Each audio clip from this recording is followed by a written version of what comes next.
Vamos a dar un par de minutos para que la gente ya se empiece a conectar a nuestras redes sociales. Recordad que estamos por @DICUchile transmitiendo este primer seminario del ciclo de estructuras y geotecnia del Departamento de Ingeniería Civil.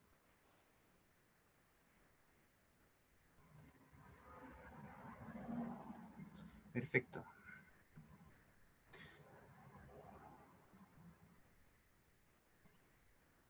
Muy buenas tardes a todos y todas las personas que ya se están conectando a las redes sociales.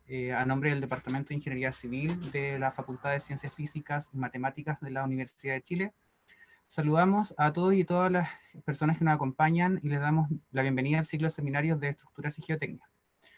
Estos seminarios comienzan hoy, martes 28 de julio, y se estarán realizando cada 2 semanas hasta el 10 de noviembre de este año, y serán transmitidos vía Facebook Live. Ya nos pueden buscar como @DICUchile.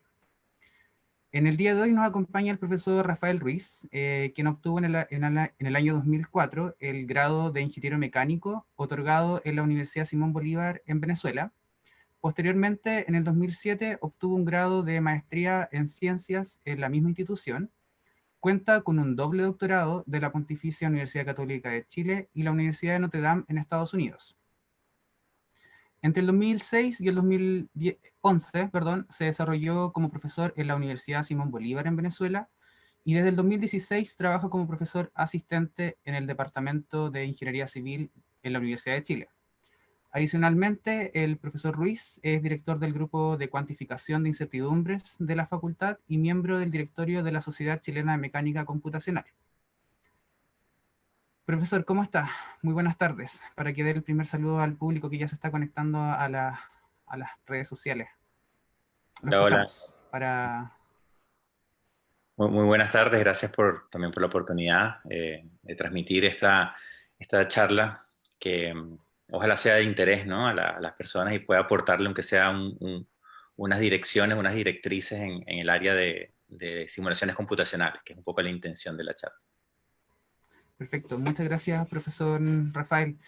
Le recordamos a todas las personas que ya se están conectando a través del Facebook del Departamento de Ingeniería Civil que pueden ir dejando sus preguntas en el chat de esta transmisión en vivo, las cuales serán respondidas al final de la presentación por el profesor.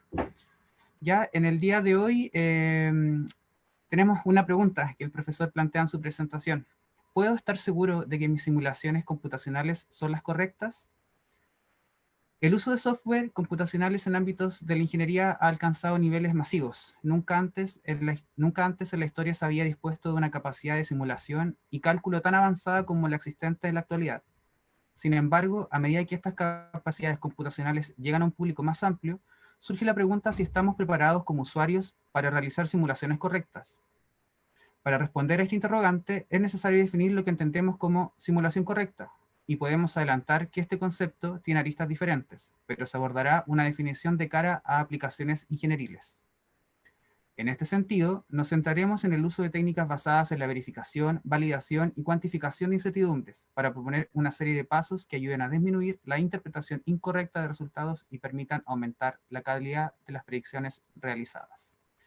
Entonces, profesor Rafael, puede compartir ya su presentación y nos vemos nuevamente al final de su presentación para las preguntas que realice el público a través del Facebook Live. Buena suerte, Perfecto. profesor, y nos estamos viendo. Vamos a chequear primero si podemos, o sea, si tenemos la presentación compartida de manera correcta.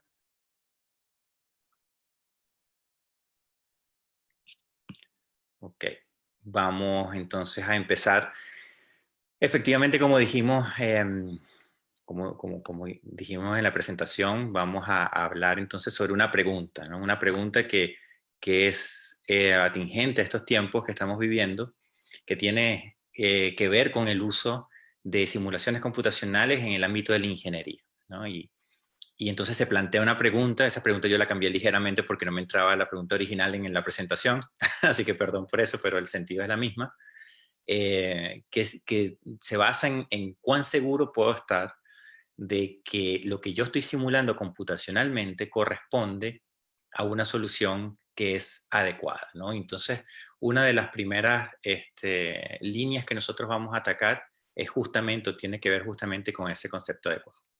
de simulación adecuada o de simulación correcta. Primero, antes que eso, yo quiero dar primero los agradecimientos al grupo de trabajo que usualmente está asociado a las investigaciones que realizo. Es un grupo de trabajo que está enmarcado en un grupo que hemos llamado el Grupo de Cuantificación de Incertidumbres. Aquí abajo en la parte inferior derecha pueden encontrar la página web para los que quieran acceder a información un poco más específica de nuestro grupo como tal. Y bueno, el reconocimiento previo a aquellos estudiantes que han pasado y que están ahora actualmente en el grupo trabajando.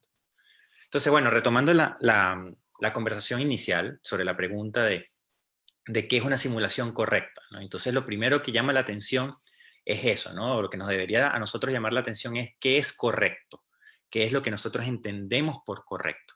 Y a pesar de que la pregunta parece ser como ingenua o pareciera ser, bueno, de cara simple de responder y la respuesta correcta sería en un primer momento que la simulación corresponda con algún fenómeno físico que estoy intentando modelar, nos vamos a dar cuenta que esa comparación a priori no es tan simple como creemos, ¿no?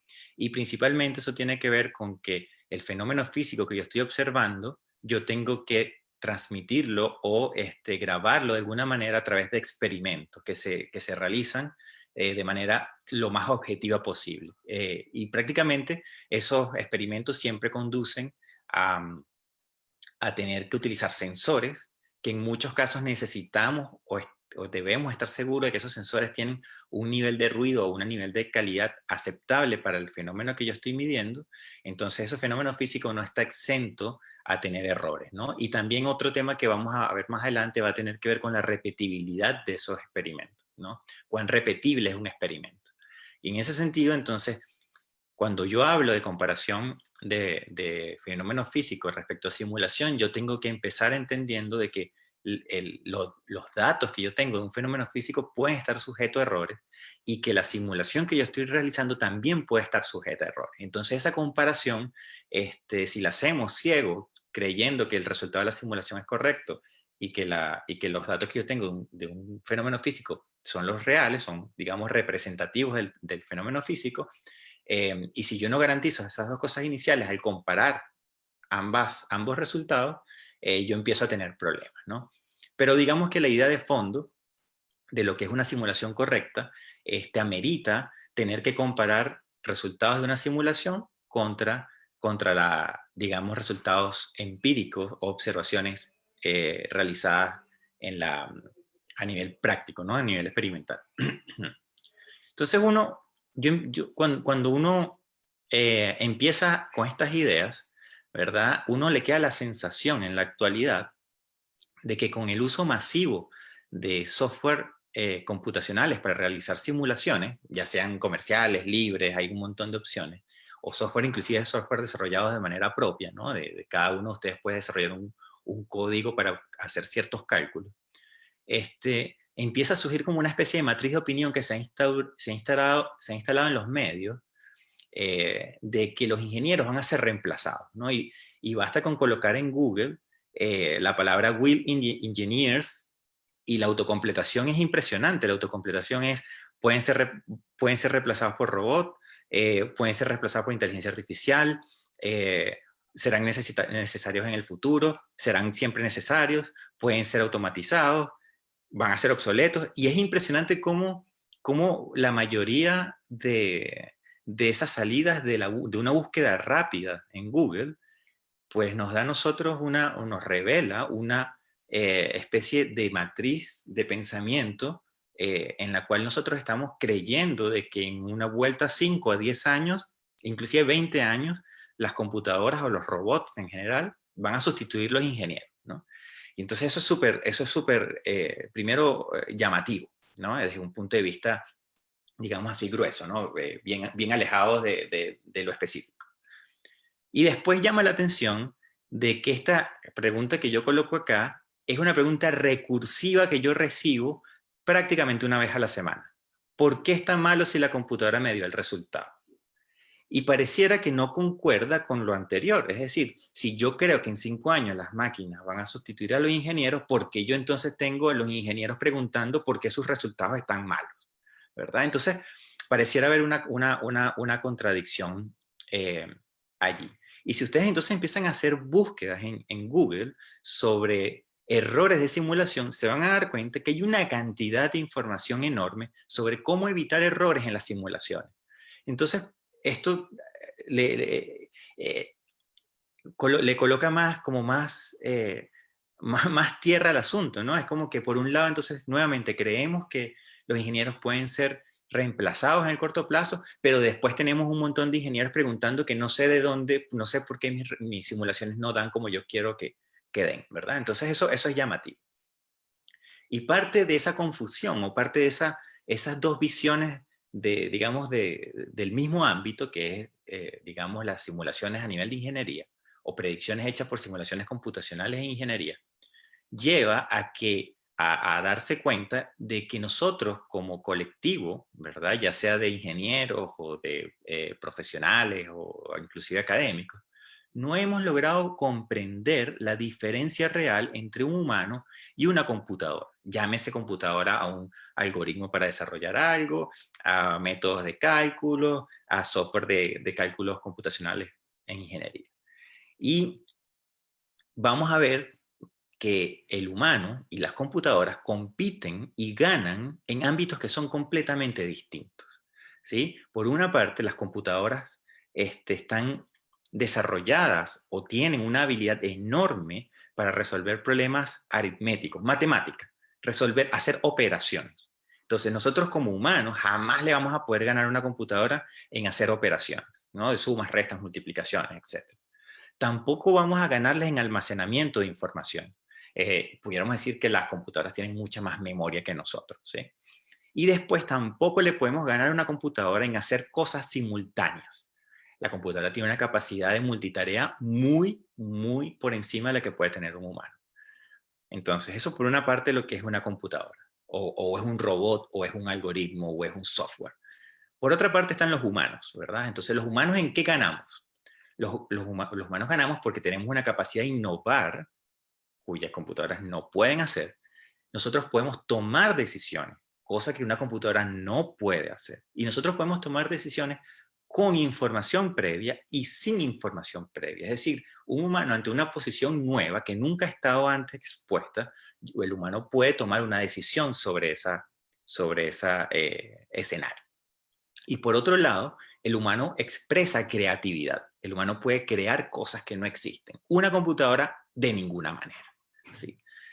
Entonces, cuando nosotros ahora nos enfrentamos, ¿verdad?, a una masificación del software de simulación e incluso a técnicas de inteligencia artificial, el no conocer esa diferenciación entre las capacidades que puede tener un humano y las computadoras, y nos volvemos a enfrentar a esta misma pregunta, sencillamente lo que a mí me llama poderosamente la atención y que me genera un poco digamos, de miedo, es que nosotros no hemos logrado comprender que las computadoras no hacen lo que yo quiero. Las computadoras hacen lo que yo le pido. Entonces, en ese sentido, cuando yo tengo un software, un procedimiento, un algoritmo, el resultado de ese robot, de ese software, de ese algoritmo, no es el resultado que yo quiero que sea o el que yo quiero obtener. Es un resultado que yo le pido obtener.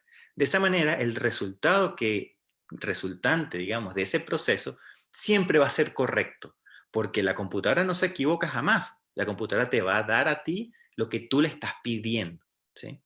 Entonces, y esto es una línea que nosotros tenemos que empezar a comprenderla y a entenderla de esa manera, ¿no? Y voy a dar un ejemplo acá,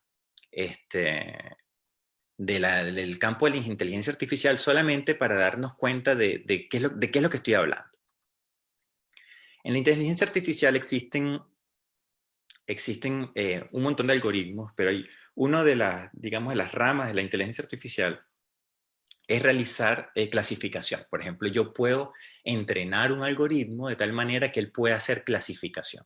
Y vamos a suponer que yo quiero clasificar. Esto es un ejemplo tradicional. Esto lo pueden ver en muchas otras presentaciones, tienen ejemplos parecidos. Yo quiero clasificar lobos y huskies, por ejemplo.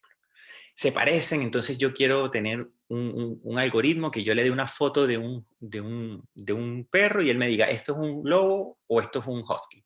O que yo le dé la foto de un lobo y me diga, esto es un lobo o no es un husky, ¿verdad? Simple. Así.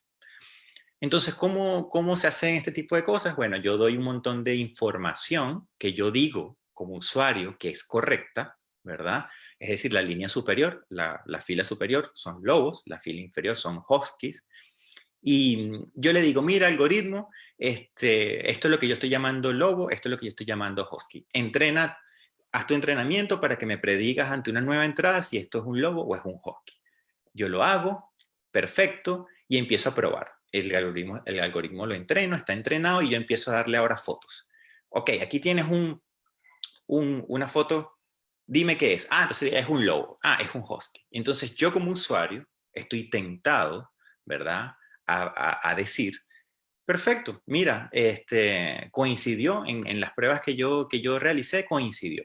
Entonces yo voy a decir como usuario, digo, este algoritmo lo que hace es diferenciar lobos de huskies.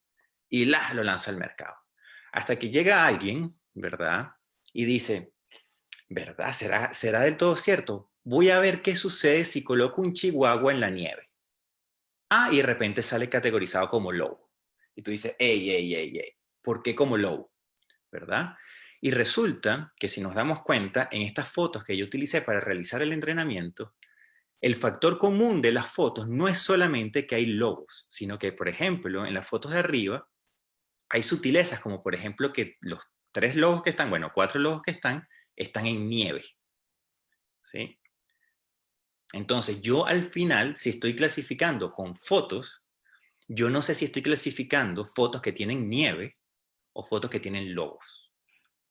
En la línea inferior, yo no sé si estoy clasificando huskies o estoy clasificando naturaleza, porque los 3 están, digamos, o en pasto, en la parte inferior, o estoy clasificando collares, porque los 3 perros tienen collares. Entonces, cuando yo genero problemas de esta naturaleza, en la cual yo estoy muy tentado a decir, mi algoritmo clasifica husky y lobos, mi algoritmo puede estar clasificando otra cosa. ¿Sí? Y estos problemas se conocen como problemas adversarios. Y si ustedes se dan cuenta, los problemas adversarios en inteligencia artificial, en vuelta a 2 años, se han cuadruplicado. Han pasado a nivel de investigación formal, han pasado en el 2018 como 400 papers acumulados hasta el 2018, han pasado del 2018 al 2020 en más de 2000. ¿Sí? Entonces, esto llama la atención porque la comunidad científica está preocupada de que existe un problema de interpretación de modelos. Entonces, por más que yo tenga un resultado experimental allí, que yo le estoy dando, porque le estoy dando la foto, que en verdad es un husky, la simulación me está prediciendo algo que no es lo que yo quiero que prediga, que es lobo, husky, sino que me está prediciendo pasto, collar o pasto, nieve. ¿Sí? Entonces, ojo, ¿no? Esto es una de las cosas que es importante tener en mente. Entonces, esto a mí me lleva a una pregunta, ¿verdad? Bien relevante, que nos dice o que va en la onda de poder establecer si nosotros estamos o no estamos en una crisis de conocimiento. Y ustedes dirán, bueno, pero está como descabellado lo que estoy diciendo. Pues no tanto. Fíjense, en el 2005, 15 años atrás, sale un paper de John Ioannidis diciendo o llamando la atención de por qué la mayoría de los resultados en ciencia, ¿verdad?, son equivocados, ¿verdad? Y él tiene un argumento y dice, mira, están equivocados porque uno hace mediciones experimentales y no prueba repetibilidad de esas mediciones. Es decir, tú no sabes si tú hiciste 2 mediciones nada más, tú no puedes concluir algo, digamos, sobre un fenómeno y aseverar de que ese fenómeno siempre va a ser así. Es el equivalente a lanzar 2 veces una moneda que salga cara las 2 veces de la moneda y yo voy a decir, entonces la moneda, los 2 lados de la moneda son cara. ¿Sí? Yo no puedo asegurar eso. Entonces, él llama la atención de que hay la necesidad de tener una componente estadística para poder hacer validación de simulaciones. Después, casi 5 años más tarde, y esto me acuerdo perfectamente porque esto es un blog, y ese blog salió justamente el día de mi cumpleaños, y adicionalmente en la hora en que nací, ¿no? A las 5 de la tarde, con casualidades, ¿no? Cosas que suceden. Sale este blog de Vincent Granville y dice, mira, es un blog con un título, digamos, bastante controversial, y para llamar la atención y leer. No es la opinión que él emite, pero después su desarrollo, él lo que llama justamente hace el mismo llamado, ¿no? Que anterior. Es, mira, hace falta una rigurosidad en el tratamiento de los datos. Y justamente el título es Científicos de datos sin estadística. Es posible, incluso deseable. Y es como, wow, ¿de qué me están hablando, no? Pero es justamente un título provocativo para hacer la argumentación. Y después tenemos un aviso de Nature, que es una de las revistas más reconocidas del mundo, exclusiva, esto es lo exclusivo de lo exclusivo, que están tratando de colocar en cada paper que uno lanza a la revista un segundo escaneo o un segundo proceso de revisión que esté hecho solamente por estadísticos para garantizar que el tratamiento de datos experimentales haya sido adecuado, ¿sí? Entonces, esto nos habla a nosotros de que existe una problemática real en el momento en que nosotros hacemos simulación. Entonces, esto me lleva a mí a pensar, bueno, ¿qué tenemos que hacer nosotros? Y sobre todo, ¿qué tenemos que hacer nosotros desde la academia? Y para mí, y esto es una opinión, yo no quiero hablar acá con la verdad, es que los ingenieros tenemos que tratar de afrontar las simulaciones desde 3 aristas. Una arista que es fenomenológica, es decir, de tratar de entender el fenómeno físico que yo quiero describir como tal, ¿no? Otro es tratar de entender los métodos que yo estoy utilizando para hacer las simulaciones o los modelamientos respectivos. Y después yo necesito tener cierto conocimiento estadístico o probabilístico para poder estar seguro de que no estoy trabajando sobre mentiras, ¿verdad? O sobre procesos que fueron casualidad. Hice 2 experimentos y por casualidad esos 2 experimentos me dieron algo súper improbable de que ocurriera, ¿verdad? Y me gané la lotería y justamente me tocaron a mí. Es tener evidencia de esa particularidad. Entonces, para poder nosotros abrazar o irnos hacia un camino de las simulaciones correctas, ¿verdad? Entendiendo entonces ahora como lo que queremos como objetivo final, hay que dar o tenemos que introducir unos aspectos claves, unos conceptos claves. Y esos conceptos claves tienen que ver con estas 4 cosas que coloco acá, que es fenómeno físico, el modelo mecánico, el método de solución y el resultado. Son 4 cosas que son distintas y vamos a ver que las 2 que están, la segunda y la tercera, son cosas que nosotros usualmente confundimos. Entonces, el primero, el fenómeno físico. Fenómeno físico podemos entenderlo como la verdad, es lo que es, ¿verdad? Es el fenómeno en su expresión, digamos, sin ningún tipo de sesgo, ¿verdad? Es lo que es, lo que realmente está sucediendo. El problema es que ese fenómeno yo lo tengo que observar y medir. Entonces, ahí es donde empiezan los problemas. Cuando yo lo mido, yo estoy entonces diciendo que estoy accesando al fenómeno a través de instrumentación que puede estar sujeta a ruido, ¿verdad? Pero también estoy ante una situación en la cual ese experimento que yo estoy realizando o esa observación no necesariamente es repetible. Es decir, que si, por ejemplo, yo empiezo a medir, para dar algún ejemplo, vibraciones en un edificio para sacar sus frecuencias naturales o sus periodos naturales. Si yo mido en el día, mido en la noche o mido un mes después, 3 meses después, no voy a tener, o es probable que no tenga, el mismo resultado. Entonces, y eso tiene que ver con que las condiciones en las cuales yo realizo los experimentos no son comparables del experimento 1 al experimento 2, ¿no? En el caso, por ejemplo, de países que tienen varias estaciones, con respecto a las estructuras, las estaciones son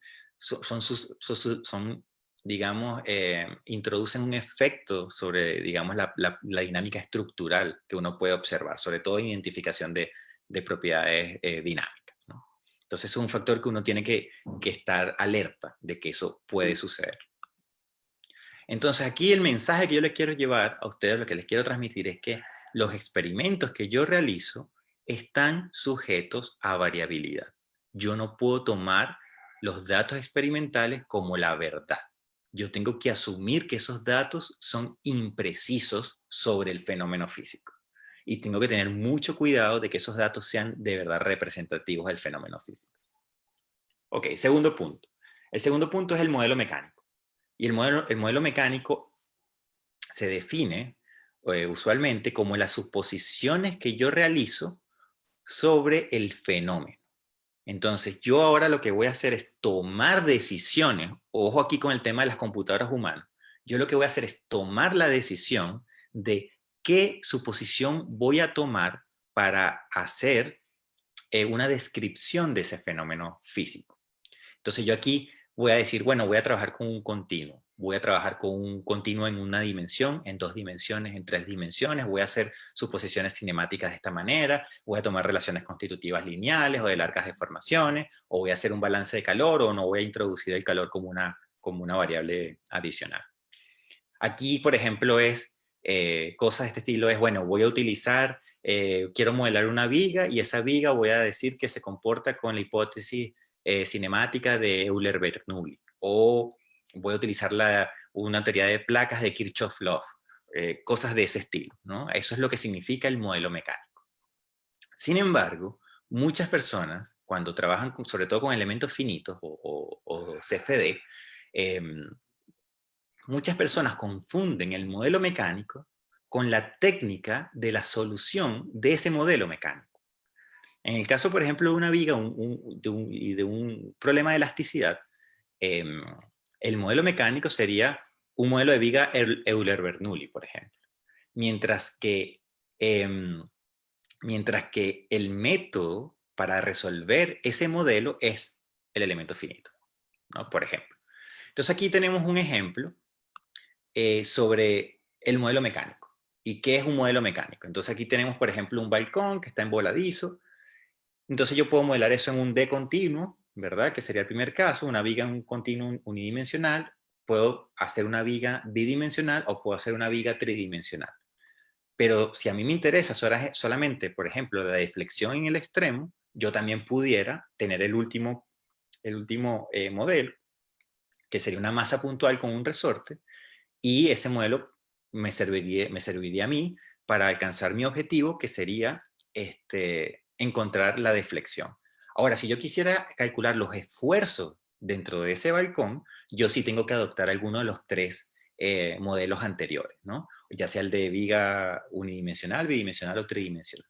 Entonces, aquí también surge una pregunta y es, ¿qué modelo utilizo? Y esa respuesta tiene que ver con el objetivo para el cual, digamos, que yo me he trazado para hacer la simulación. ¿Qué es lo que yo quiero simular? ¿Qué es lo que yo quiero obtener o predecir o calibrar? Entonces, si es simplemente la deflexión, a lo mejor un modelo muy simple de masa-resorte me sirve. Si yo quiero a lo mejor tensiones, esfuerzos, concentración de esfuerzos, algo más específico, dilataciones térmicas, yo necesito utilizar un modelo más complejo. Entonces aquí también surge una pregunta que está basada su respuesta en la toma de decisión. Yo tengo que tomar una decisión sobre cuál es el modelo que a mí me conviene o me sirve. Entonces una vez que yo tengo el modelo, yo necesito ahora solucionar ese modelo. Y ese es nuestro tercer punto, que es el método de solución. Y el método de solución entonces acá tiene que ver con los mecanismos que existen o métodos o esquemas de solución que existen para esos modelos mecánicos. Entonces aquí aparecen las diferencias finitas, volúmenes finitos, elementos finitos, integraciones en tiempo, en frecuencia, métodos para invertir matrices, lo que a ustedes se les ocurra para resolver el modelo mecánico, ¿sí? Entonces, por último, ¿verdad? Como último, digamos, punto, es justamente la respuesta de ese método, es decir, el resultado que ese método me arroja. Y eso tiene que ver entonces justamente con el resultado de la simulación, es lo que yo finalmente observo, ¿no? Desplazamientos, aceleraciones, temperaturas, tensiones, lo que sea. Entonces son es importante separar esas cuatro cosas: observaciones, el modelo, el método de solución del modelo y la solución que me ofrece el método. ¿Sí? Son cuatro cosas que son distintas. Ok, entonces bueno, vayamos a mencionar algunos errores típicos que suceden acá. Entonces, un primer error tiene que ver con la observación. Tiene que ver con cosas de tasa de muestreo inadecuada. Tasa de muestreo inadecuada tiene que ver típicamente con fenómenos que oscilan y tomar datos en el tiempo que son inadecuados, ¿no? Estoy tomando muy pocos datos en el tiempo, entonces yo puedo tener un sesgo en la información. Ese fenómeno se llama alias, lo pueden googlear para no desviarme tanto del tema. Pero en verdad lo que me importa es el tema de la repetición, ¿no? Esto es crucial para poder garantizar de que una evidencia experimental es realmente evidencia de ese fenómeno físico, ¿no? Eso es importante tenerlo allí recalcado. Errores que también ocurren entonces en el lado del modelo es que selecciono un modelo, por ejemplo una viga Bernoulli, y yo desconozco entonces por qué esa viga se llama Bernoulli. No sé qué es lo que hace una viga Bernoulli llamarse viga Bernoulli, ¿no? Entonces desconozco las limitaciones de un modelo y al yo desconocer ese modelo mecánico, cómo es su limitación, yo empiezo o puedo estar incurriendo en la aplicación de ese modelo en lugares que son inadecuados o en condiciones inadecuadas. Lo otro que tiene que ver es con desconocer el fenómeno. Si yo no conozco el fenómeno, no tengo una sensación de qué es lo que estoy resolviendo, qué es lo que pasa con el fenómeno físico, es muy difícil seleccionar un modelo adecuado, ¿verdad? Y lo otro que es muy, muy, muy común, y vamos a ver más adelante un ejemplo de esto, es que estoy imponiendo condiciones de bordes equivocadas. ¿Sí? Eso también es un error común en la modelación computacional. Y de cara al método de solución, existen entonces tres cosas que casi siempre son las causantes principales de errores, ¿no? Y uno es que no realizo análisis de convergencia, no realizo análisis de estabilidad y adicionalmente estoy utilizando en muchas ocasiones unidades que son inconsistentes. Entonces, bueno, voy a dar dos ejemplos de estos errores, ¿verdad? El primer ejemplo está tomado de un colega de Ingeniería Mecánica, el profesor Alejandro Ortiz, con el cual colaboramos en ciertas partes de modelamiento estructural. Él tiene una página web, se las coloco acá, el ejemplo está abierto, lo pueden consultar, es mucho más extenso de lo que yo les estoy presentando, pero ahí lo tienen. Como igual la presentación va a quedar grabada, después van a poder llegar al link de manera sencilla. Entonces, ¿ese ejemplo en qué consiste? Es una viga simplemente apoyada. ¿Ah? Fíjense lo simple del ejemplo. Una viga está allí colocada simplemente apoyada, apoyo izquierdo, apoyo derecho, en su parte inferior, una viga de sección rectangular, y se utilizan tres modelos, ¿sí? Tres modelos mecánicos.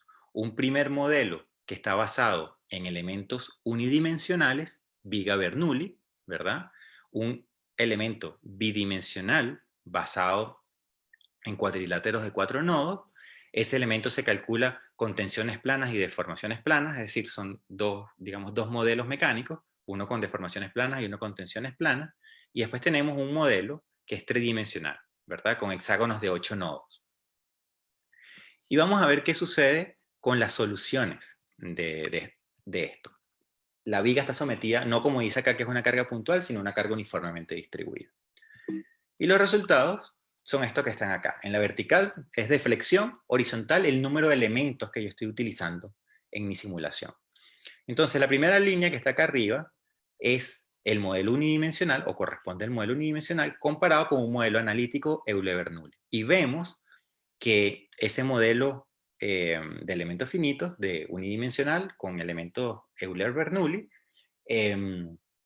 coincide perfectamente con una solución analítica, independiente de la cantidad de elementos que yo estoy utilizando. Entonces yo acá estoy tentado a decir, mira, no hace falta tener tantos elementos porque sencillamente al pasar de un número de elementos pequeño a, no sé, 20 elementos, el resultado no cambia. Entonces yo estoy haciendo allí un análisis de convergencia, ¿sí? Y digo, el problema está convergiendo, pocos elementos, resultado numérico simulado coincide con una solución analítica, yo estoy tentado a decir, perfecto, esto va bien. Vamos a ver qué pasa con los otros modelos. Los otros modelos, que son bidimensionales y tridimensionales, que deberían tener un grado de precisión mayor, resulta entonces que esos modelos me dicen a mí que la deflexión de esa viga es prácticamente la mitad de la deflexión que yo tenía en el modelo de un D. Y entonces aquí surge la pregunta, ¿cuál modelo está mal? ¿Verdad? Porque efectivamente alguno de los modelos tiene que presentar algún error. Y resulta que el modelo que está inadecuado para este caso es el modelo de la viga unidimensional, por el hecho de cómo se colocaron las condiciones de borde. Fíjense que las condiciones de borde en el problema real están colocadas en la parte inferior de la viga. En el modelo unidimensional, la viga es modelada unidimensionalmente, por lo tanto la condición de borde está colocada en el nodo, y ese nodo corresponde a el centroide o digamos la línea del eje neutro de esa viga. Por lo tanto, las condiciones de borde de este problema que está acá no coinciden con lo que yo estoy modelando. Y eso hace que yo tenga un error de prácticamente el doble en términos de la deflexión, ¿sí? El 100% de diferencia. Y estoy hablando de una viga simplemente apoyada. Entonces, es muy importante, aquí vemos dos fuentes de error, una que es condiciones de borde mal aplicadas y otra que tiene que ver con, por ejemplo, si yo coloco muy pocos elementos en el problema bidimensional o tridimensional, porque no estoy teniendo una convergencia a la solución que debería ser. Entonces, lo que yo estoy obteniendo, por ejemplo, acá cuando utilizo muy pocos elementos, es que la simulación me da un resultado, pero ese resultado no es resultado de la ecuación que yo estoy resolviendo, porque el problema no ha convergido todavía, no estoy utilizando suficientes elementos. Entonces esto es importante tenerlo en mente. Esto es digamos, un ejemplo de errores que uno comete. En estructura simple, imagínense ahora haciendo un edificio, un puente, una pieza para un avión, ¿no? Esta cosa se puede incrementar a nivel considerable en complejidad cuando cambiamos la tipología de la estructura. Y aquí tengo un segundo ejemplo, algo con el cual yo odio con el fondo de mi corazón, que es el uso del kilogramo fuerza. Si ustedes me preguntan a mí en lo personal, y me disculpan los ingenieros civiles que están acá en esta charla, el uso del kilogramo fuerza es algo que debería ser suprimido, así de radical. Porque el kilogramo fuerza funciona muy bien cuando yo trabajo con problemas estáticos. Cuando yo empiezo a trabajar con problemas dinámicos, la cosa se empieza a complejizar porque yo empiezo a tener que tomar en cuenta la masa y la fuerza. Y la masa y la fuerza, cuando yo utilizo el kilogramo fuerza para hablar de fuerzas, las masas las tengo que colocar en kilogramos fuerzas por unidad de aceleración. Y entonces empiezo a tener que estar obligado a utilizar masas en unidades que son muy raras, ¿no? Y eso muchas veces ha llevado a errores. Voy a dar el siguiente ejemplo. Masa, resorte, problema aquí, un grado de libertad. Yo tengo que el peso de la masa, peso, no masa, el peso de esa masa es igual a la rigidez de ese resorte por la deflexión del resorte. De tal manera que yo puedo calcular la deflexión del resorte como masa por gravedad partido en la rigidez del resorte, ¿sí? Eso es el problema estático, ¿sí? Que estoy calculando cuánto, la compresión de ese resorte, cuánto está comprimido ese resorte. Si yo utilizo unidades internacionales del sistema internacional, masa va en kilogramos, aceleración metros sobre segundos cuadrados, rigidez newton partido en metro. Sacan su análisis de unidades, la deflexión da en metro. Perfecto. Si yo utilizo ahora kilogramos fuerza para las fuerzas, entonces yo necesito colocar la rigidez del resorte en kilogramos fuerzas por metro, ¿sí? Eso son rigideces en unidades de kilogramos fuerza. La aceleración de la gravedad, metros sobre segundo cuadrado. Pero para que esto me dé metros, yo tengo que colocar la masa en kilogramos fuerzas por metro sobre segundo cuadrado. Entonces, si yo tengo un problema donde la masa que estoy colocando acá son 20 kilos y yo utilizo el sistema internacional, yo tengo que colocar mi masa como 20 kilos. Si yo tengo la misma masa de 20 kilos, Pero yo ahora empiezo a utilizar el kilogramo fuerza para hablar de las fuerzas, entonces la masa que yo tengo que colocar acá tiene que ser 2, porque es 2 kilogramos fuerza partido por unidad de aceleración. Estas dos cosas son iguales. Es decir, la masa efectiva que hay acá con estos 20 kilos es igual que esta masa que son 2 kilogramos fuerza partido por metro sobre segundo cuadrado. Y esto trae un montón de problemas cuando ustedes calculan frecuencias naturales, periodos naturales de estructura, porque entonces no saben en qué unidades colocar la masa. Y hay mucho software comercial que no trabaja con unidades, sino que te dice a ti, mira, dame unidades consistentes. Si vas a utilizar kilogramos fuerza, dame todo consistente con un kilogramo fuerza, ¿no? Y esto entonces muchas veces genera errores. Mi recomendación, yo sé que es súper difícil porque el ámbito civil ha tendido a utilizar el kilogramo fuerza de manera masiva, pero hay un puje internacional por el uso del sistema internacional, ¿verdad? En cuanto a términos de ingeniería, cálculos ingenieriles. Es justamente para evitar este problema, ¿no? Y es mucho peor cuando se van a las toneladas, ¿no? Entonces, te dicen una tonelada, tú ya no sabes si te están hablando de fuerza, si te están hablando de masa, está el ton, la tonelada débil, la tonelada fuerte. Es un mundo. Googleen tonelada para que se den cuenta de lo confuso que puede llegar a ser. Entonces, estos errores de simulaciones y todos estos detalles que hemos hablado se pueden tratar de controlar en cierto punto, o esos errores se pueden tratar de disminuir en algo que se conoce, o digamos en técnicas enmarcadas, en lo que se conoce como validación, verificación, validación y cuantificación de incertidumbre, ¿verdad? Entonces, ¿a qué nos referimos con estas tres cosas? Voy a hacerlo, a explicarlo muy, muy por encima. Primero tenemos que tener claro que existen cuatro temas principales, nuevamente el fenómeno, el modelo, el método de solución del modelo y el resultado de la simulación. Entonces, la verificación, lo que se trata es de obviar el fenómeno. La verificación no tiene que ver con el fenómeno físico, sino lo que tiene que ver es con saber que el resultado de mi simulación es el resultado efectivo de mi modelo mecánico. Y en ese sentido, entonces, lo que hace una verificación es confirmar que mi resultado de la simulación es efectivamente el resultado del modelo. Y eso se hace a través de análisis de convergencia, análisis de estabilidad. En elementos finitos, cambiando el tipo de elemento, aumentando la cantidad de elementos, hasta ver que mi solución no varía. Y ahí yo puedo más o menos estar seguro de que mi simulación es resultado del modelo. ¿Sí? Es lo que estamos diciendo aquí. Por el otro lado está la validación. Y la validación tiene que ver con algo que es, digamos, de poder decir algún tipo de información sobre el modelo mecánico. Es decir, yo ahora lo que quiero, ya yo sé que la simulación es resultado del modelo. Ahora yo quiero saber que el modelo es realmente el modelo que yo tengo que utilizar para describir la física o el fenómeno. Entonces yo aquí estoy obligado a comparar la simulación con el fenómeno físico, ¿sí? A través de observaciones, mediciones experimentales, información previa que yo pueda poseer. Y si esas dos cosas conversan, entonces yo puedo decir, ¿verdad? Indirectamente, que el modelo que yo seleccioné es un modelo que representa el fenómeno físico, ¿sí? Y eso es lo que se conoce como validación. Entonces, verificación es saber que la simulación es resultado del modelo mecánico, mientras que la validación es saber que el modelo mecánico es representativo del fenómeno. ¿Sí? Es como una cosa en cadena.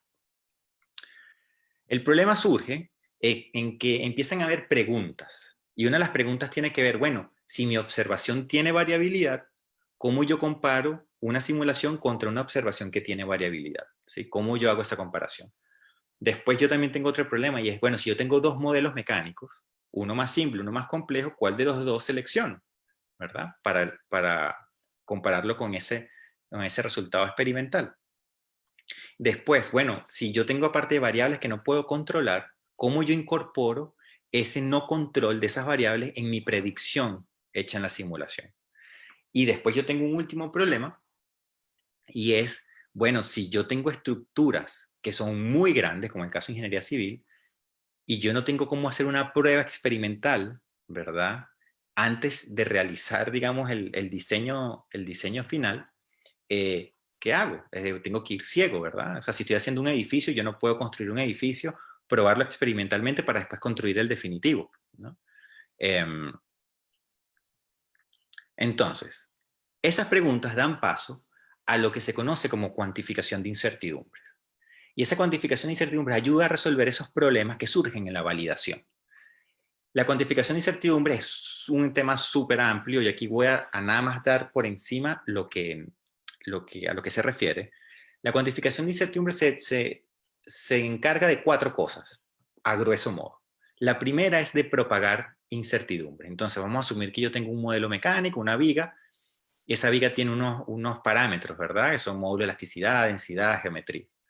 Y yo tengo una excitación, yo tengo una fuerza externa, y entonces a mí me interesaría poder introducir, ¿verdad?, la variabilidad que existe en ese módulo de elasticidad, en la densidad y en la geometría, sobre un resultado, que puede ser en este caso la deformación. Entonces yo, por ejemplo, yo pudiera explorar cuál es el efecto de la variabilidad en el módulo de elasticidad de una viga sobre la deformación que esa viga va a tener, ¿verdad? Entonces yo puedo propagar esas incertidumbres que existen en los parámetros que yo necesito colocar en mi modelo mecánico. Eso es uno de los ámbitos que hace la cuantificación de incertidumbre.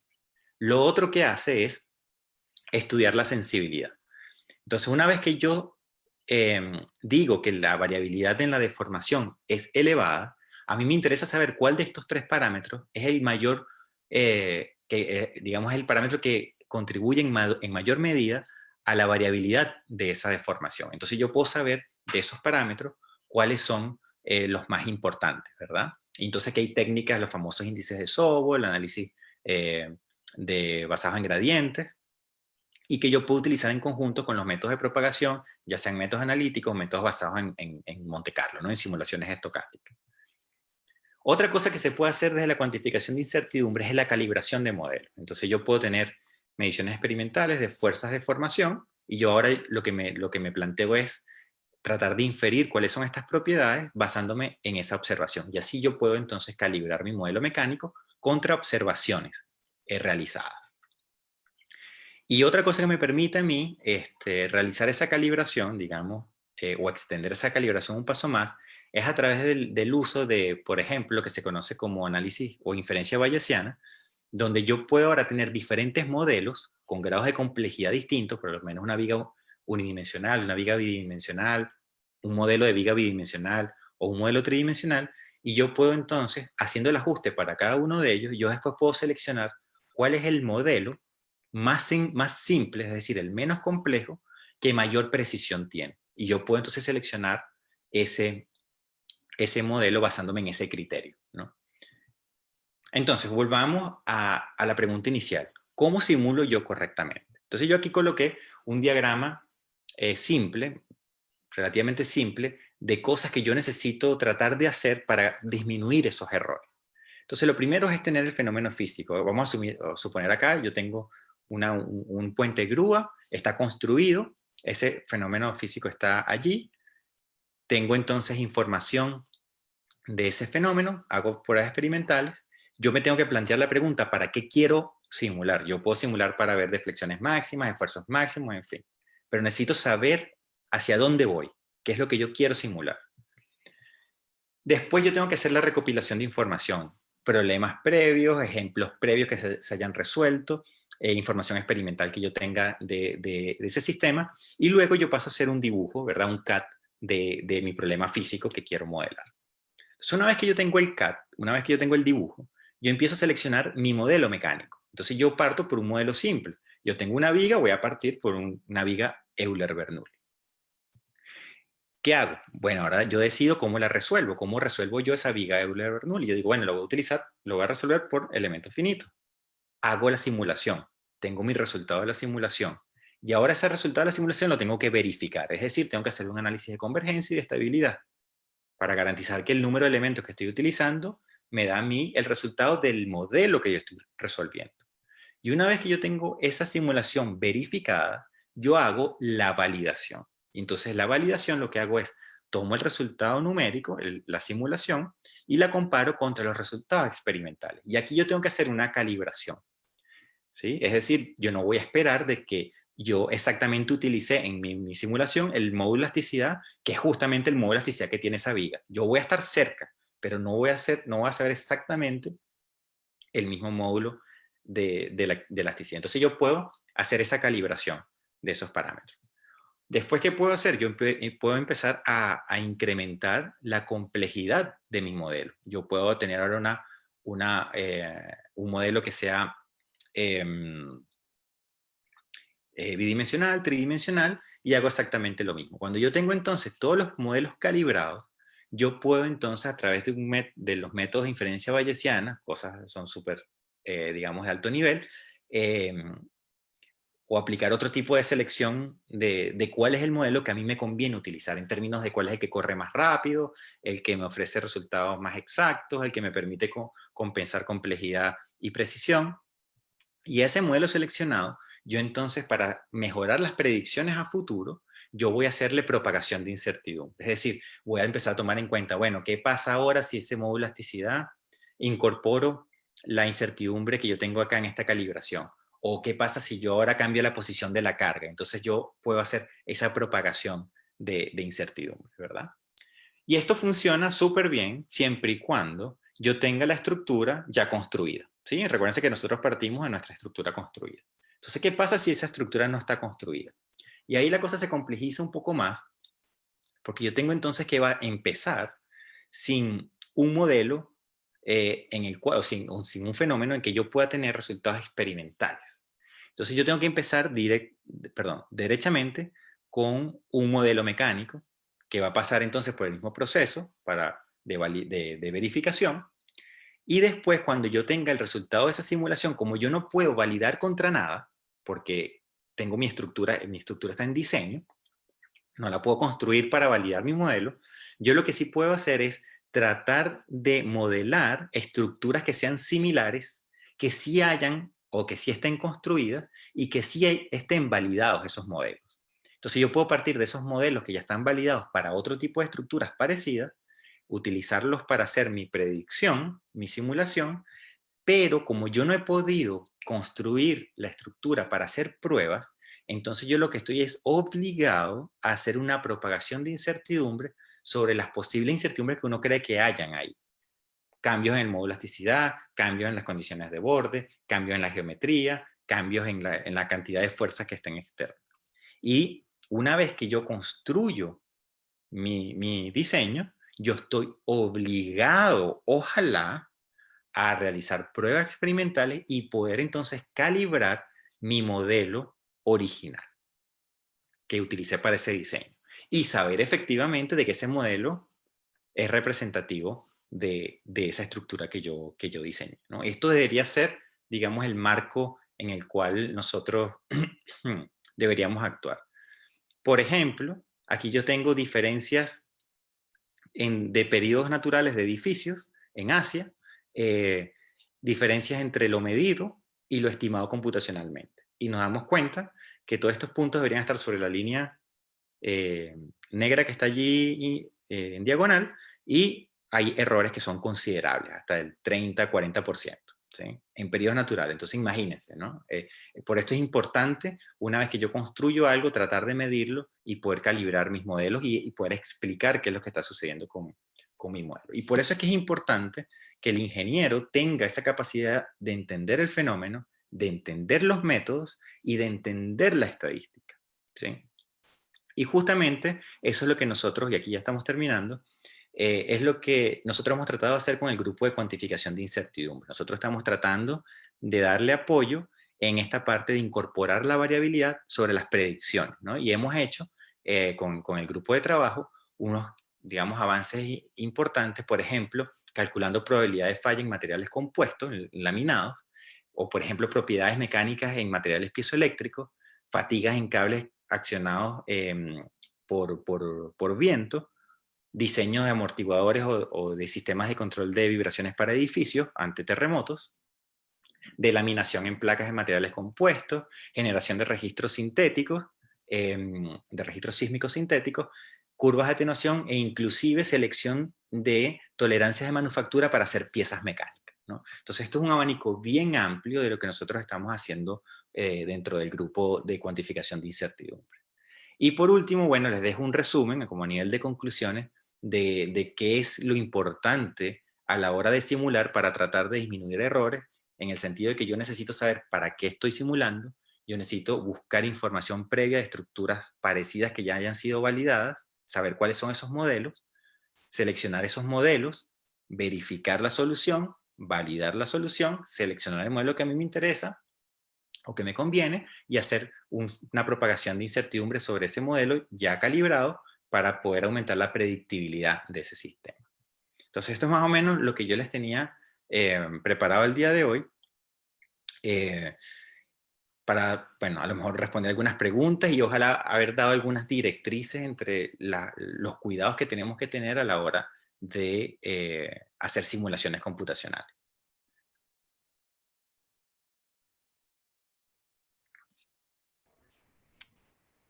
Hola, profesor, ¿cómo está? Vamos a la ronda de preguntas. Ya nos están llegando algunas preguntas al chat. Como primera pregunta, quiero que nos pueda comentar cuáles son los avances que han permitido ampliar los límites del conocimiento en su área de desempeño, de investigación, en beneficio a la sociedad, y cuáles son los nuevos desafíos en esta área. Bueno, eso es una pregunta bien, digamos, extensa de poder desarrollar. Sin embargo que hay ciertas cosas que podemos recalcar, ¿no? Tal vez de manera breve, y es que la masificación del uso, al menos de la disponibilidad de recursos computacionales, tanto de computadoras para hacer cálculo como de software que permiten hacer cálculos avanzados, eh, en la actualidad está desarrollado a un nivel bien importante, ¿no? Es decir, nos permite a nosotros hacer una gran cantidad de cosas para diseñar piezas nuevas, solucionar problemas nuevos, construir cosas nuevas. Eh, Sin embargo, tenemos que tener un cuidado enorme de cómo utilizarlas, ¿verdad? Y uno de los miedos que a mí me da es que empiezan estas herramientas computacionales, empiezan a ser endiosadas y empiezan a tener una credibilidad, digamos, ante la comunidad que es irrefutable, ¿no? Y eso lo tenemos que manejar con mucha cautela, a pesar de todo lo, digamos, las partes positivas de tener a disposición esas herramientas, ¿no? Entonces esto es como un cuchillo, sirve para cortar muy bien, pero también te puede cortar un dedo. Entonces hay que saber utilizarlo, ¿no? Entonces yo aquí, el mensaje es prácticamente ese, ¿no? Es indiscutible todo lo que se ha podido hacer con estas herramientas. Sin embargo, tenemos que tener mucho cuidado de cómo utilizarlas. Y hablar de algo en particular es muy difícil porque prácticamente el quehacer diario de cualquier profesional de ingeniería está sujeto al uso de un software computacional, por lo tanto, digamos que los beneficios se manifiestan desde cualquier punto, ¿no? Desde el hecho de poder tener aplicaciones, inclusive en nuestros teléfonos móviles para hacer deliveries o cosas por el estilo, a cosas más representativas como, por ejemplo, poder tener un diseño, digamos, rápido estructural de algún tipo de pieza que sea muy repetitiva. Es decir, por ejemplo, hay piezas que no varían mucho de una versión a otra, o digamos una versión inicial, una versión un poquito más avanzada, y yo puedo de alguna manera automatizar esos diseños, ¿no? Sin embargo, yo no le puedo pedir a una computadora que me genere un diseño completamente disruptivo nuevo a partir de lo que ya está, ¿sí? Entonces, hay cosas que sí se pueden hacer y se pueden llevar a un uso muy interesante, pero hay que tener mucho cuidado a la hora de, de ejecutar ese tipo o de usar ese tipo de tecnología.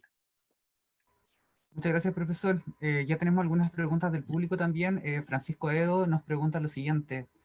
En base a los modos de vibrar, ¿son una buena fuente de datos para confiar o estar más seguros sobre nuestro modelo?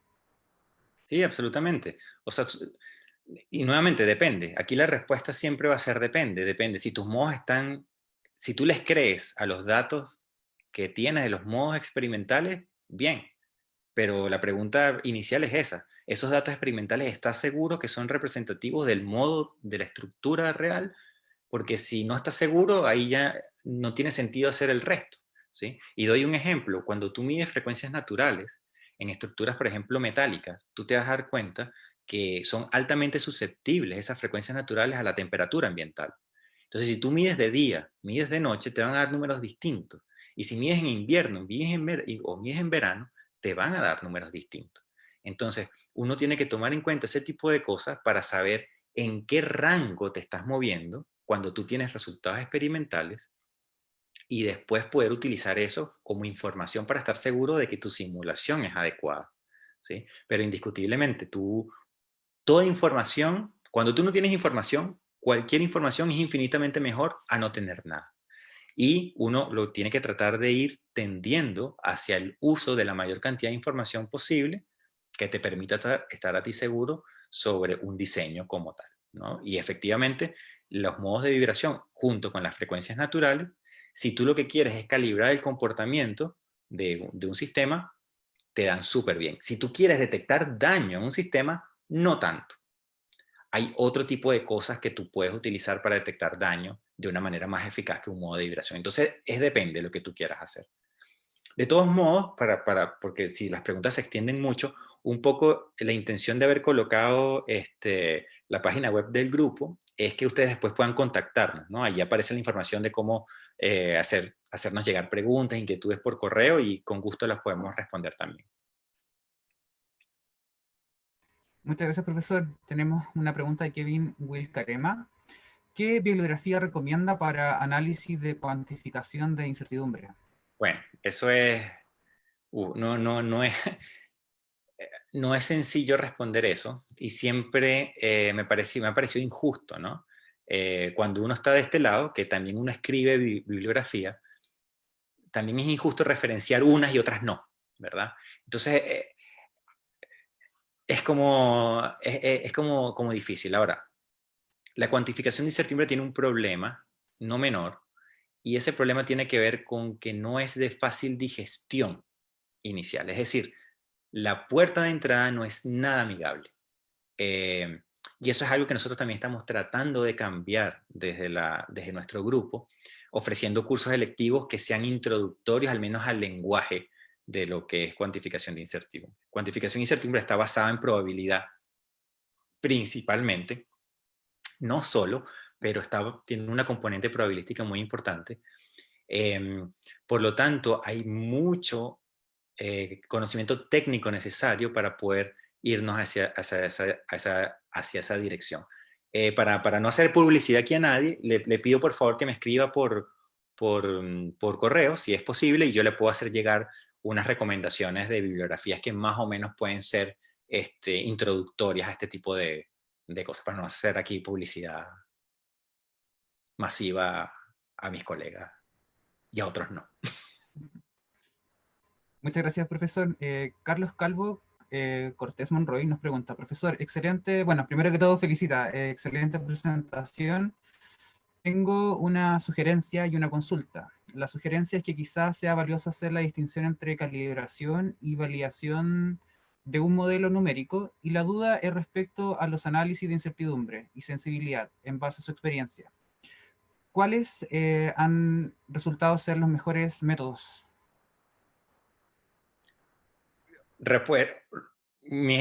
Si tengo algún estudiante acá, el estudiante sabe la respuesta de esto y es la respuesta que doy ante toda pregunta, que es depende, ¿no? Hay métodos que son de muy alta calidad para identificar la sensibilidad, pero a un costo computacional muy elevado. Entonces, va a depender mucho. Hay una restricción aquí bien importante sobre la velocidad computacional en la cual tú puedes realizar una simulación, ¿sí? Entonces, yo no puedo decir que un método es mejor que el otro, porque va a depender del problema. Entonces, en problemas, por ejemplo, que son muy, digamos, muy costosos computacionalmente, yo no puedo utilizar una estrategia de índices de software porque requiere mucho cálculo computacional. Yo tendría que ir a algo basado más o menos en gradientes. Pero por el contrario, si yo tengo una simulación que es rápida, que puedo hacer, digamos, cientos de miles de simulaciones en un tiempo corto, una hora, yo puedo utilizar algo más sofisticado como los índices de software, que me dan más precisión, más información, y es algo que puedo hacer. Entonces aquí la limitación casi siempre es computacional, no es de cuánto tiempo, qué computadora tengo cuál es mi capacidad computacional y cuán rápido corren estos modelos. Entonces no puedo decir qué es mejor que lo otro, ¿no? Y respecto a la calibración y la validación, sí, efectivamente, depende, porque la validación implica contrastar contra un resultado experimental y no necesariamente necesito yo calibrar el modelo. Si mi predicción inicial está lo suficientemente cerca, bueno, no necesito calibrar. Ahora, si yo calibro, ¿verdad?, mi modelo, sobre todo con un esquema bayesiano, por ejemplo, em, yo puedo tener un producto derivado de eso, gratis, lo que llaman en inglés un byproduct, que es la selección del modelo más adecuado. Entonces, si yo tengo dos modelos y yo calibro esos dos modelos, cuando hago la comparación, estoy haciendo mi validación y yo los calibro, ¿verdad? Los dos dan cerca originalmente, pero yo decido voy a calibrarlos. Un producto derivado secundario de esa calibración es que en ese esquema bayesiano me va a decir a mí cuál de esos dos modelos es el que mejor precisión tiene combinado con el que es más simple. Y a nivel ingeniería, eso me conviene, porque estoy utilizando el modelo que menor cantidad de parámetros tiene, ¿sí? El más simple.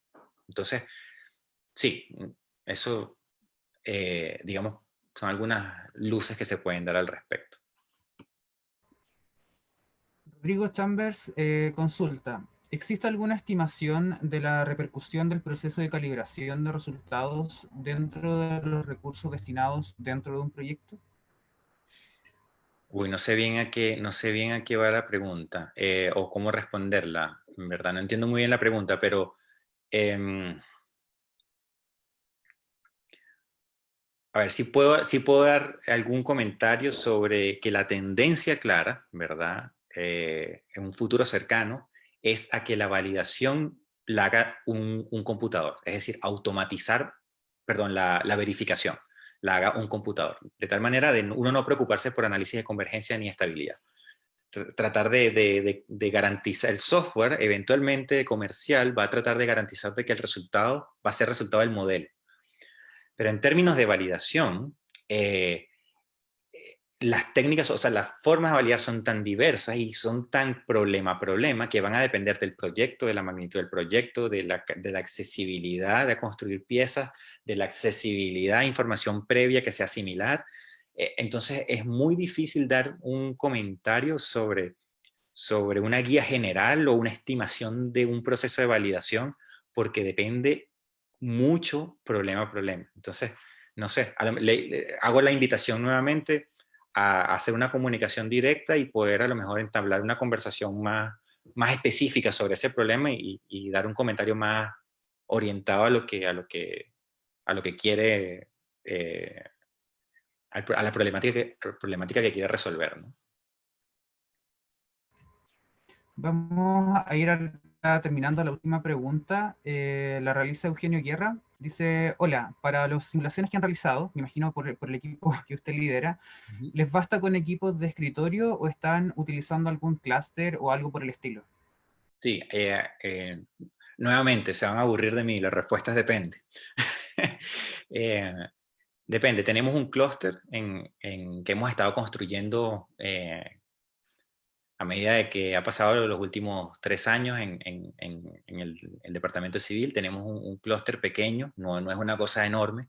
eh, y nuevamente depende contra qué estés llamando tú, algo enorme, ¿no? Es un clúster modesto para ser un clúster. Y los resultados que son más intensivos se van para allá. Sin embargo, yo me atrevería a decir que de los problemas que hemos atacado, yo me atrevería a decir que un 40% de los problemas se resuelven en computadores normales, un 60% se resuelven en los servidores. Y eso también va a depender mucho del tiempo en que yo quiera tener los resultados. A veces yo tengo que correr para tener un resultado, porque estamos ante un deadline que viene pronto, y en vez de utilizar una laptop y esperar 2 días, lo tiramos en el clúster para esperar unos minutos, ¿no? Entonces, también depende en ese aspecto. Pero más o menos el balance es 60 en el 60-40, 60 en intensivo computacionalmente, 40 no tanto. Muchas gracias, profesor, por su respuesta. Ya estamos en tiempo de ir concluyendo ya este primer seminario del ciclo de estructuras y geotecnia. Le dejamos un espacio antes de finalizar este seminario para que pueda dar conclusiones o algunos comentarios al respecto. O también saludo al público, que hay mucha gente que está agradeciendo la claridad de su presentación. Bueno, bueno, muchas gracias. Pues, primero, gracias por la atención. Eso yo creo que es lo primero que se tiene que agradecer. Se valora mucho el hecho de que estén deseosos de recibir información al respecto. Creo que es algo que por más que son guías como muy genéricas, ¿no? Lo que hablamos en la charla, sí me interesaba transmitir un poco esa preocupación de saber de que el ingeniero no va a desaparecer de hecho, hoy es imposible que desaparezca, ¿no? La persona que crea que el ingeniero civil, mecánico, calculista o simulador va a desaparecer está completamente equivocado. Eso no, eso lo puedo firmar. Hoy con lo que se conoce hoy en día, el ingeniero es el que toma las decisiones, está involucrado en un sistema que requiere tomar decisiones y una computadora hoy no puede tomar decisiones. Entonces, sobre todo a nivel civil, eso es muy importante porque uno tiene una componente asociada al riesgo, sobre todo la parte civil estructural que está asociada a riesgo sísmico, ¿no? Sobre todo al diseño de estructuras que están sometidas a terremotos. Y no solamente terremotos, sino huracanes, inundaciones, deslaves, un montón de amenazas naturales. Está obligado a hacer un análisis basado en riesgo. Y eso significa tomar decisiones de todo tipo, de cómo modelo, de la herramienta computacional que tengo para poder resolverlo mediante un método u otro. Y eso no lo puede tomar, esas decisiones no las toma una computadora. No hay forma que la tome una computadora. Entonces, en ese aspecto yo quiero dejar a la audiencia clara y tranquila de que nuestro trabajo no va a desaparecer, al menos eso no es posible. Hoy, a lo mejor mañana sale un paper diciendo que se creó conciencia en una computadora y ahí sí yo me empiezo a asustar. Pero mientras no haya evidencia de la conciencia en una computadora, no hay por qué preocuparse. Este, y lo otro también es invitar a las personas, los que me conozcan, que estén escuchando, saben que yo soy una persona súper abierta a comentarios y recibir o a establecer conversaciones e invitarlos a que conozcan la página, que conozcan el grupo también y que se comuniquen con nosotros. Ahí siempre existen problemas interesantes y cosas que se pueden hacer en conjunto, ¿no? De hecho, varios de los trabajos que hemos realizado han surgido porque externos a la universidad han llegado con una problemática y se ha hecho una colaboración para ofrecer una solución. Entonces, queda la invitación las gracias a la audiencia y la invitación a contactarnos para seguir discutiendo de cosas por el estilo, ¿no? Muchas gracias, profesor. Le aprovecho de comentar que tuvimos más de 100 personas conectadas a su seminario, así que Súper. tenemos un público bastante amplio nacional e internacionalmente. Para compartir la información y para las personas que estaban interesadas en sus proyectos, en su línea de investigación y tienen más consultas, ¿nos podría repetir su correo electrónico o la página a cual pueden consultarle, por favor? Claro, el correo mío súper fácil es rafaelruiz@uchile.cl.